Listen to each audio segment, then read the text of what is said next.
Welcome to a little bit of Common Crazy. Today's Christmas DIY inspiration is using items that I already had lying around my house. I hope I can inspire you. If you like what you see, hit that subscribe button.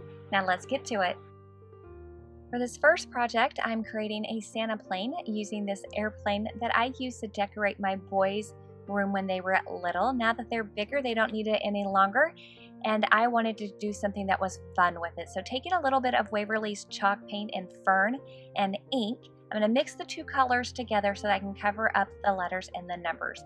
Fern was a little bit too bright, and so I just took a little bit of that ink, mixed them together to create what I consider the perfect green to go with the red that was already on the plane.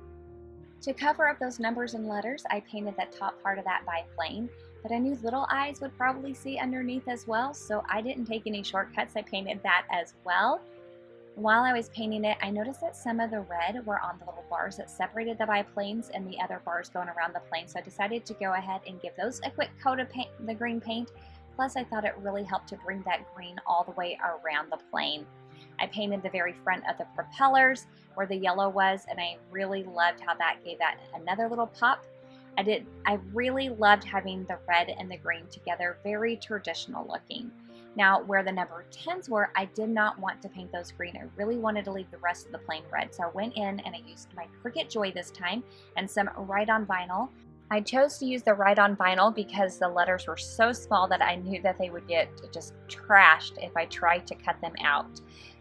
But for the banner itself, that's just a gold piece of vinyl that I did go ahead and cut that out separately. Another option would be to go ahead and use like a label that you can purchase where it's sticky on the backside and create something that you can print out and then punch out or cut out. So there's definitely options that you can do where you don't need an electric die cutting machine. If you happen to have Cricut Design Space, I will leave a link to this image that I created for you down below, but it does say Santa's North Pole, Claus & Co. 1802. I thought it was so cute and fun. The last thing I did was go in with some clear wax. This wax is by DIY, but lots of companies have a clear wax. It doesn't really matter. Just choose one that you like to work with. I used a brush to get into some areas. I used my clean, lint-free cloth to get into tighter areas. I wipe it on, and then I wipe off the excess. I really wanted to make sure that it was sealed and protected. I thought turning this into a Santa plane was such a fun idea, and I think that it turned out absolutely adorable. I have had this Christmas box for years and I love it, and I know it's hard to tell, but the white is actually more of a yellow and it never really quite goes with any of my Christmas decor. So every time I bring it out, I ended up kind of hiding it in a corner, but baby doesn't want to be in a corner anymore. So I brought out some Waverly chalk paint and ink, and I am painting the center of the handle and the entire outside of the box, and I'm gonna get baby out of the corner. I really do love using Waverly's chalk paint and ink because it is such a deep, dark black.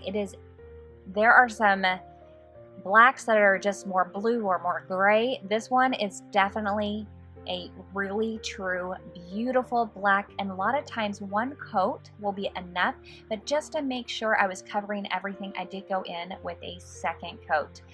I went ahead and left the red part of the handle alone as well as the inside of the box because I actually really liked the red tone of this.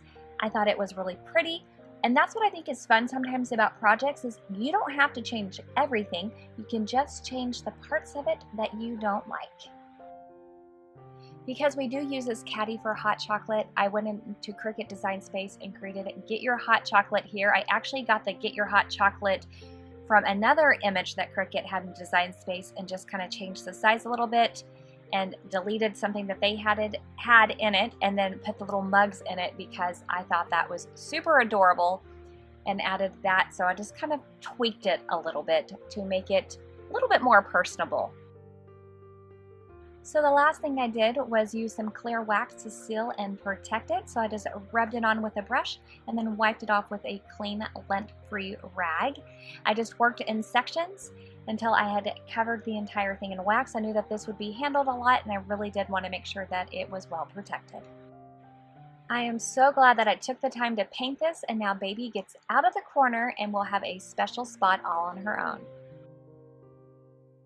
This sign came from the Target dollar spot a couple of years ago, but I actually got it at a thrift store, but it definitely has seen better wear. It has some gunk on it, as well as some of the veneer is chipping, and instead of just tossing it out, I decided to give it a makeover and just make a new sign. So I'm using a 120 grit sandpaper and very gently just sanding where that veneer was chipped in order to smooth it out to try to help not have so much texture when I go in and paint.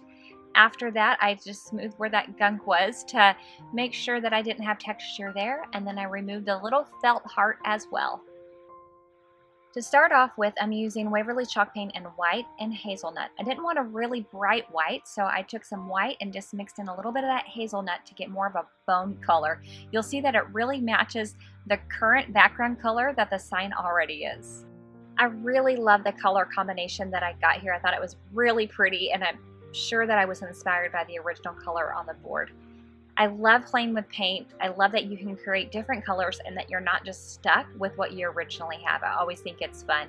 Now with this, it did take me about 3 coats in order to completely cover up the sign and get the color that I wanted. But once I got that first coat on, I did go in and I painted around the edge, because of course I need to cover up because the veneer was ruined, and so I decided to go in with a black.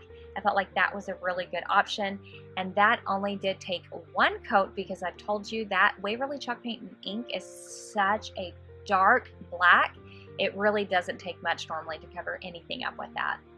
To help me avoid any sort of brush strokes or lumps that could have been left over from the paint, I did go in with a 220 grit sandpaper and I sanded between my layers, and then I sanded that very last final coat before I added my vinyl decal.